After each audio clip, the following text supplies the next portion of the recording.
দর্শক এই মুহূর্তে রয়েছে সিন্দুর খান ইউনিয়নের জানাউরা বাজারে। আপনারা দেখতে পাচ্ছেন এখানে শত শত আম জনতা এখানে রয়েছেন। গতকালকে সিন্দুর খান ইউনিয়নের জানাউরা বাজারে ডাকাতির ঘটনা ঘটে। এরই পরিপ্রেক্ষিতে সকাল থেকে আম জনতা চারদিকে তল্লাশি চালিয়ে এখানে ডাকাতকে ধরা হয়েছে। তো তাদের কাছ থেকে আমরা জানবো যে এখনকার এই পরিস্থিতি সম্পর্কে। আমরা জানতাম যে আওয়ামী লীগ বীরের বেশি আসবে, কিন্তু চুর হয়ে যে আসবে সেটা আমরা কখনো কল্পনা করি নাই। আজকে যে চুর ধরছে উনি আমাদের সিন্দুর খান ইউনিয়ন আওয়ামী লীগের 50 বছরের সভাপতি মোহাম্মদ সত্তার মিয়া সাহেবের বাতিজা। ওনাকে যে দোকানপাট চুরি করছে এবং আরও চুরির সাথে দীর্ঘদিন যাবৎ জড়িত, আজকে তারা ধরা হয়েছে। বলেন ভাই, কি বলতে চান বলেন। আজকে যে জানাউরা বাজার যে ডাকাতি হলো, কি বলতে চান বলেন এই সম্পর্কে। অনেকদিন যাবত এই চুরি ডাকাতির সাথে তারা জড়িত, প্রায় 3-4টা চুরি ডাকাতি তারা করছে। আমরা খুব চেষ্টা করতেছি, তারা ধরতে পারছে না, কিন্তু আজকে অবশেষে ধরা খাইছে।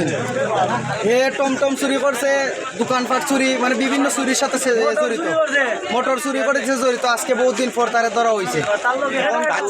এখানে যে একজন বললেন যে তিনি সাবেক 50 বছরের সভাপতি আব্দুল সত্তার সাহেবের আপন বাতিজা, এটা কতটুকু সত্য? এটা অবশ্যই সত্য।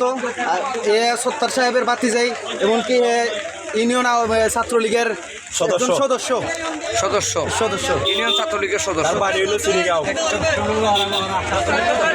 দর্শক, আপনারা শুনছিলেন এখানকার যারা সাধারণ জনগণ তারা বলেছেন যে তিনি সাবেক 50 বছরের সভাপতি, আওয়ামী লীগের সভাপতি সিন্দুর খান ইউনিয়নের আব্দুল সত্তার সাহেবের বাতিজা আব্দুল সালাম।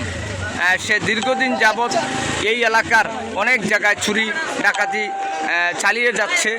আজকে তাকে ধরা হয়েছে। আপনারা দেখতে পাচ্ছেন এখানে শত শত আম জনতা এখানে উপস্থিত রয়েছেন। ওই যে মাদক ব্যবসায়ী, একজন মাদক ব্যবসায়ী দীর্ঘদিন ধরে ওই যে মাদকের সাথে জড়িত, দীর্ঘদিন ধরে আপনার ধরা খাইছে।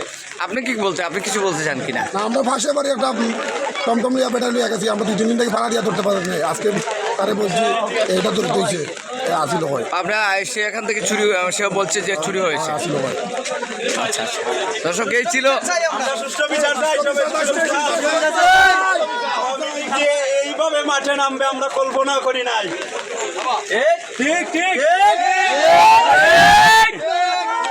দর্শক শুনছিলেন আপনারা আম জনতার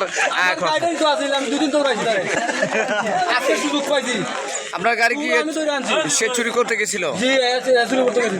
দর্শক শুনছিলেন আপনারা জানাউরা বাজারে যারা আম জনতা এখানে উপস্থিত রয়েছেন তাদের মুখের ভাষ্য। দর্শক এই পর্যন্তই, আবারও আসবো আপনাদের সামনে।